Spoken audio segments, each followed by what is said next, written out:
You think the worst pain is being betrayed. It's not. The real agony is kissing lips that just touched another man, holding a body that no longer belongs to you, and not even knowing it. Many men convince themselves her distance is just stress or age or routine. But the truth is harsher. Women rarely confess, yet they always reveal. And if you miss the signals, you become a quiet accomplice of your own humiliation. That's why today I'm about to reveal 8 signs that give away a woman who just slept with someone else. Signs most men ignore until it's too late. And the last one, it's the nail in the coffin. The one she can't hide, no matter how hard she tries. Before I walk you through these 8 signs, take a second to subscribe and hit like. And let me know in the comments what city you are watching from. I want to see how far this message is reaching because a betrayal speaks the same language no matter where you live. And now let's get back to the story. The first sign I'm about to show you is subtle, silent, and it's the one that quietly destroys more men. Then they realize. Number one, the cold silence of her body. There's a kind of silence that doesn't come from words. It comes from body. And when you've been with a woman long enough, you know that silence. You know when her touch has weight, when her kiss has warmth, when her body is reaching for you without asking. And you also know when that current goes dead. This is one of the hardest signs to face because it doesn't scream at you. It whispers. You lean in to kiss her, and she turns her face lightly. You touch her shoulder and and she stiffens instead of melting. She says she's tired, but her body isn't heavy with exhaustion. It's heavy with indifference. That difference matters best. Tiredness recovers with sleep. Indifference doesn't. Here's the truth. Most men don't want to admit. When a woman has been fulfilled by some meals, she doesn't come back to you hungry. She comes back satisfied. And satisfaction leaves no space for you. Imagine trying to light a fire that's already burned itself out. No matter how many matches you strike, the wood stays cold. That's what it feels like when her body has already given itself elsewhere. The mistake men make here is denial. Yodel yourself it's just stress or it's age or this is just what happens in long relationships. No. Attraction doesn't die of old age. It dies when it moves to another source. If she used to pull you close after work but now rolls away, that's not routine. It's a signal. So what do you do with this knowledge? You don't beg. You don't push harder. You observe. You test. Instead of chasing, pull back. Watch if distance shrinks on its own or if it widens even further. A woman who still desires you will eventually reach out again. A woman who's given herself away will let the silence deepen. Your job isn't to force her body to respond. Your job is to recognize when the response is gony. The shift is painful, yes, but it's also liberating. Because once you stop lying to yourself, you stop wasting energy on a flame that someone else already put out. And here's the problem. If the body doesn't speak to you anymore, don't think the truth will hide because if her skin has gone silent, her habits will start screaming. If you didn't see it in her touch, you'll smell it in her rituals. Number 2, the cleansing ritual. When a woman has been intimate with another man, she doesn't walk through your door carrying the scent of betrayal. She walks in smelling fresh, too fresh. A new perfume that wasn't there before. A shower that lasted longer than usual. Clothes changed for no reason. Underwear swapped in a way that doesn't match the rest of the day. On the surface, it looks like self-care. In reality, it's a cover-up. This is what I call fiercing ritual. She's not just cleaning her body. She's trying to clean her conscience. And most men miss it because if they want to. You tell yourself she just likes to feel fresh or she's trying a new scent. That's how you gaslight yourself because you don't want to perceive darker possibility that she's removing the traces of someone else before you notice. Here's how it works. A woman knows her body tells stories. Skin holds on to smells. Hair carries traces. Clothes remember contact, so she scrubs. She sprays. She hides the evidence under lavender and soap. And the irony is that the more she tries to erase, the louder it becomes. That sudden obsession with hygiene isn't a random act, it's a pattern. Let me be clear, this doesn't mean every shower equals betrayal. That's not the point. The point is change. If she never charismatic about rushing to the bathroom after work but suddenly does. If she's suddenly guarding her laundry like it's classified, you pay attention. Psychology isn't about absolutes, it's about shifts. It's about noticing what no longer fits the rhythm of who she was with you. So what's the move? Stop excusing the inexcusable. Don't laugh it off.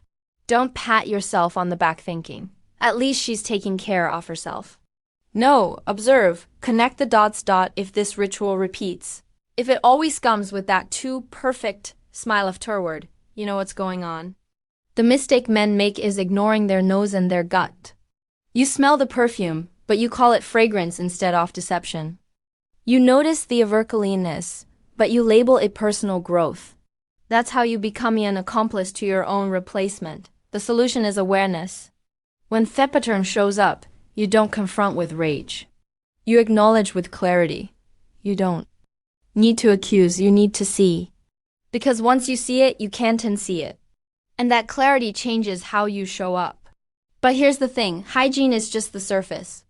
Underneath game goes deeper. Because when her body is clean, she still has to deal with her emotions. And guilt has a way of spilling out sideways. Number three, the blame game, unjustified. Irritation. When guilt becomes too heavy for her to carry, she doesn't confess it. She transfers it. Suddenly you're the problem. You walk through the door and instead of a hello, you get a complaint. You load the dishwasher wrong. You're too quiet. You're too talkative. Whatever you do, it's not enough. That irritation isn't random, it's strategy. Here's the psychology behind it. If she paints you as the villain, she doesn't thrive to feel like the betrayer. She writes the script in her head. In her version, she didn't step outside their relationship because she wanted to. She did it because you were inattentive or controlling. Or boring. This is projection at its sharpest. She can't handle the conflict inside herself, so she pushes it onto you. The trap most men fall into is defending themselves. You try to explain. You argue thinking logic will fix it, but you can't out-logic. Guilt. The more you defend, the more ammunition she gets to keep painting you as the bad guy. And before you know it, you're walking on eggshells in your own home. Here's the shift. Stop playing defense. You don't need to win the argument. You need to win your dignity. Next time she snaps at you over something ridiculous, don't rise to the bait. Don't beg. Don't debate. Look her in the eye and say calmly, you don't need to fight to justify what you've already decided. Then step back, not out of weakness, but out of strength. You're showing that you see the tactic and you won't dance to it. That one move flips the dynamic. Because when you didn't play the role she wrote for you, her script collapses. Now the weight of her guilt sits where it belongs, with her. And you just claim back your emotional ground. Men often ask me, isn't staying silent weak? No, weakness is letting someone bait you into chaos. Strength is control. You're not ignoring the issue. You're refusing to be manipulated by it. That's what separates a man being drained from a man standing tall. But remember this, projection is powerful. But it isn't the final mask. There's another battlefield where the truth shows up without her even speaking. A place no excuse can cover. And it's in her body itself. Number four, the body doesn't lie. A woman can rehearse her excuses. She can mask her moods. She can polish her story until it sounds convincing. But there's some place she can't control. Her body, and this is where most men betray themselves. Not because they can't see, but because they refuse to look. You know her. You know her rhythms, her warmth, her reactions. That's why when something changes, you feel it even if you don't want to admit it. Maybe she feels unusually tense or unusually relaxed. Maybe her responsiveness has shifted, either exaggerated or strangely absent. Sometimes it's subtle, sometimes as it's glaring. But it's never random. Here's the cruel part. You don't need to be a doctor to notice. You need to be honest. Men often explain it away. Maybe it's hormones. Maybe she's stressed. Andy's, those things can happen.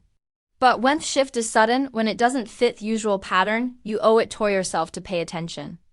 Because ignoring what your senses already picked up is the fastest way to humiliate yourself. The mistake is thinking that'd pretending everything's fine. You're saving the relationship. You're not. You're just postponing the collapse. A body that has been with another man carries an imprint. Not always visible, but always felt. And when you sense it, but you force yourself to stay quiet, you're lying to yourself more than she's lying to you. So, what do? First, stop running from your intuition. If something feels off, don't shove it down. Let yourself register it. Second, stop overcompensating. Men often respond by trying harder. More affection, more patience, more effort in bed, as if more giving will fix what's already been taken. It won't. You don't win desire back by throwing effort at it. You win by recognizing. When it's gone, here's a practical step. Instead of chasing her body, step into clarity. If intimacy feels wrong, scale back and observe.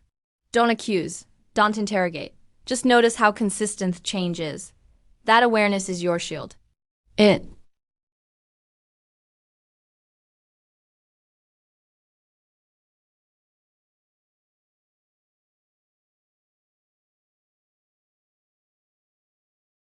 prevents you from investing more into someone who's already detached. And the deeper truth, if you ignore your senses, you're not being strong, you're being scared. Strength is nail. Strength is facing what you already know, even when it burns. But guilt doesn't always show up as coldness. Sometimes to cover that cracks, she goes in the opposite direction. She turns warm, affectionate, even tender in a way that feels almost too good to be true. And that's exactly what it is. Number five, excessive affection. That heater of guilt. Not every betrayal looks cold. Sometimes it walks through the door wrapped in kisses, hugs, and a sudden wave of sweetness. And if you run it paying attention, you'll mistake guilt for love. This is one of Thecrula's tricks because it plays directly in your hope. You felt her slipping away. You've sensed the silence, and suddenly she's holding your hand again, kissing you on the cheek, whispering, "I love you," with watery eyes, and your heart wants to believe it's real. Y'all think she's coming back to me, but scheisse. She's trying to come back to herself. That affection isn't for you, it's for her conscience. Here's step psychology. After crossing the line, many women don't pull away. They pull closer. Not because they've rediscovered their desire, but because they need to silence the guilt. Touching you, cooking for you, saying nice words, it's all part of the act. The act isn't to keep you happy. It's to keep her from drowning in self-disgust. The mistake men make is treating this affection like a second chance. You drop your guard, you stop observing. You breathe out in relief. And that's when you lose leverage. You become the comfort toy, the safe space she clings to while her passion burns somewhere else. You end up holding her guilt, not her love. So what's the move? Learn to test these sources. Ask yourself, does this affection come with consistency or only in waves after unexplained absences? Does she touch you with desire or with obligation? Does she lean in with warmth or does it feel rehearsed, almost exaggerated? Those questions cut through the fog. And here's the tough medicine. Don't reward guilty affection. Don't leather wipe her. Conscience on yours holders. You don't need hugs that air burn from betrayal. What you need is honesty, even if it's cold. And sometimes the strongest thing you can say is this: I'd rather have your silence than your guilty embrace. That statement isn't for her. It's for you. It's your way of reclaiming self-respect in the face of false tenderness. Because here's the truth. Love doesn't need theater. Real connection doesn't show openly after guilt. If her affection feels like an apology instead of desire, you already know the difference. And oh no, you can never go back to pretending. But if you keep accepting her guilty embrace, the next stage is worse, because she won't just touch you without desire. She stay with you physically while her mind drifts miles away. Number six. Emotional absence in intimacy. There's a difference between a body beside you and a soul with you. And Anseo felt that difference. It's impossible to unfeel it. This is the stage where betrayal cuts the deepest, not because of what she does, but because of what she withholds.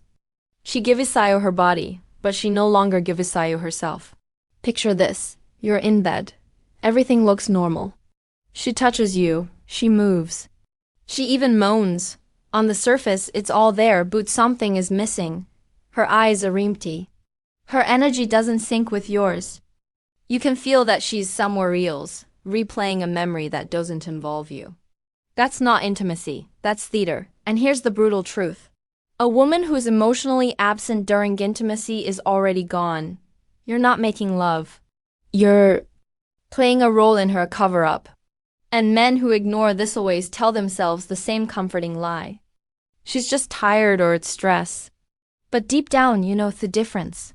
Tiredness still allows presence. Stress still allows connection. This absence, it's a void. The mistake most men make is pushing harder. You think if I try more, she'll come back? So you give more affection, more patience, more effort, hoping towing her over. But the more you push, the further she drifts because her fire isn't missing. It's burning somewhere else. And every extra ounce of effort you give just teaches her one thing. She doesn't need to give anything back. So what's the solution? Stop chasing hosts. Respect yourself enough to notice when her soul isn't with you. Pull back. Say less. And most importantly, don't confuse physical participant with emotional presence. When her spirit has left, your job isn't to drag it back. It's to decide whether you'll keep lying in a bed that feels colder by the night. Here's a simple step. Next time you sense that absence, don't cover it with more effort. Pause, look at her, and in your mind tell yourself the truth. I'm not here to beg for connection. I'm here to recognize a reality. That shift in mindset alone changes everything. It stops you from being the man who tries to revive a bond that's already been buried. Because being next to a woman who isn't truly with you isn't love. It's humiliation. And if you let that humiliation settle, the next sign will expose it in plain daylight. She won't just leave you emotionally absent in bed. She start leaving you physically absent in time. Number 7. The late returns, empty excuses. When love is real, time bends to make room for it. A woman who still desires you will find her way back to you. Even on the busiest days, but when her fire is gone, suddenly the clock turns against you. She's late again and again. And every excuse feels thinner than the one before. She tells you work ran long, her phone died, a friend needed her. At first, you want to believe it. You convince yourself these are normal things. Because yes, life gets messy. But when messy turns into a pattern, when lateness becomes routine, it's not about life. It's about priority. And you're no longer at the top of the list. Here's the psychology. Lateness is more than missing time. It's a test. She's not just running late, she's measuring how much you'll tolerate. She wants to see if you'll question it, if you'll push back, or if you'll keep accepting less while hoping for more. Every time you let it slide, you train her. You teach her that your dignity is negotiable. The trap most men fall into is silence.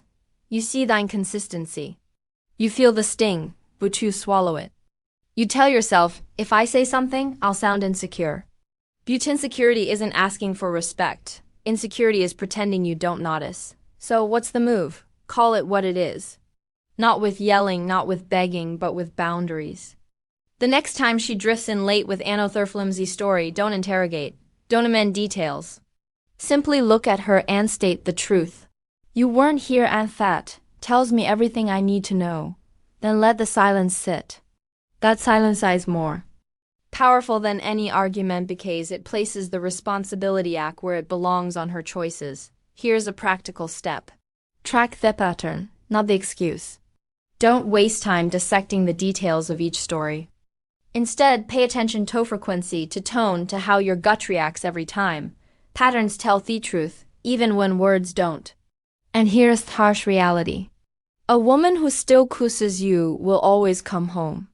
Maybe late once in a while, sure, but not as a habit. If she no longer returns to you, it's because she's already returning to someone else. But lateness is only half story. Because even when she tries to cover it, her own words will betray her. And when her story collapses under its own contradictions, that's when the truth finally breaks wide open. Number 8. The collapse of her story. Stories are fragile things. They can bear rehearsed, polished, and repeated. But moment pressure builds, cracks appear. And when a woman has crossed the line, her story eventually collapses under its own contradictions. You've seen it before. She comes home late, words tumbling. Out too fast, detail changing with each retelling. One night it's a coworker who needed help. The next time it was a last-minute errand. You notice the gaps, the mismatched minds, the way her tone doesn't match her words. In most telling of fall, you notice her eyes. They don't hold your gaze anymore. They dart, they drop, they flicker with unease. That's not stress. That's deception struggling to keep its balance. Here's the mistake men make. They demand airtight evidence, they want proof, a smoking gun, something undeniable. But the truth doesn't always come with a receipt. It comes in inconsistencies. It comes in the way her story unravels the more you listen. The harder Shetries to control the narrative, the more obvious it becomes that the narrative is slipping away from her. So, what's the theme of? Stop playing detective. You don't need to gather evidence for a courtroom trial. You already have the signals, the changes, the silences, the patterns. When her story collapses, you don't argue with it. You step out of it. You didn't beg her to make it make sense. You didn't yell for confessions. You simply decide, I don't believe you and I don't need to anymore. That's not an accusation, that's a boundary. And here's the empowering shift. Once you stop demanding explanations, you reclaim your power. You stop being the man chasing clarity from someone who thrives in confusion.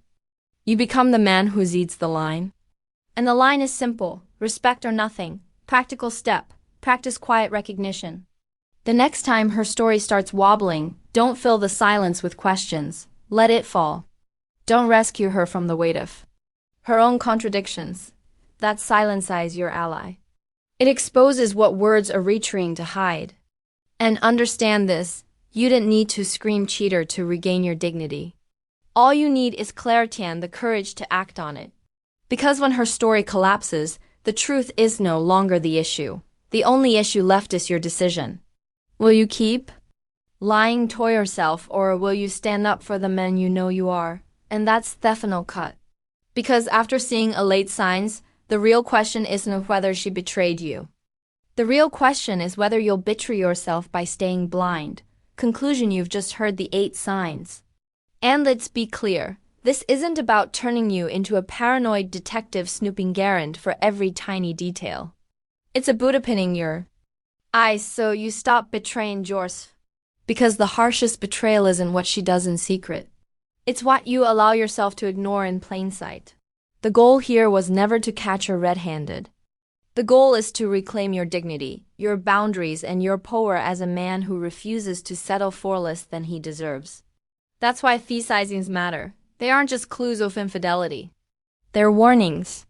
Warnings that something is off, something needs to be addressed, and that ignoring it will only cost you more of your self-respect. Now, here's the truth Mossman miss. Not every sign means betrayal is guaranteed. Sometimes distance comes from stress, exhaustion, or years of poor communication. And that's why your job isn't to accuse. It's to test, to observe, and to confront the reality directly. If there's room to repair, your pair. You have the conversation. You set the boundaries. You fight for connection. But if the evidence stacks up, if every sign confirms what your gut already knows, then the most masculine thing you can do is walk away with your dignity intact. Because love is never worth trading your self-respect. So here's my challenge to you. Pick a situation in your life where you vineyard your own instincts. It could be her sudden coldness, her constant rotation, or her stories that never quite add up. Don't push it aside this time, face it. Decide whether it's a problem you can solve with her, or whether it's the end of the line. Either way, the decision belongs to you, not to her lies, not to your fears. Before you go, hit subscribe, tap like, and share this video with a man who still refuses to see what's right in front of him. And in the comments, I want you to share your story. Have you ever noticed one of these signs? How did you handle it? Because your story might be the one that wakes up another man before it's too late. This isn't the end of your journey. It's the beginning of taking back what was always yours. Your self-respect, your clarity, and your freedom to choose love without ever losing yourself.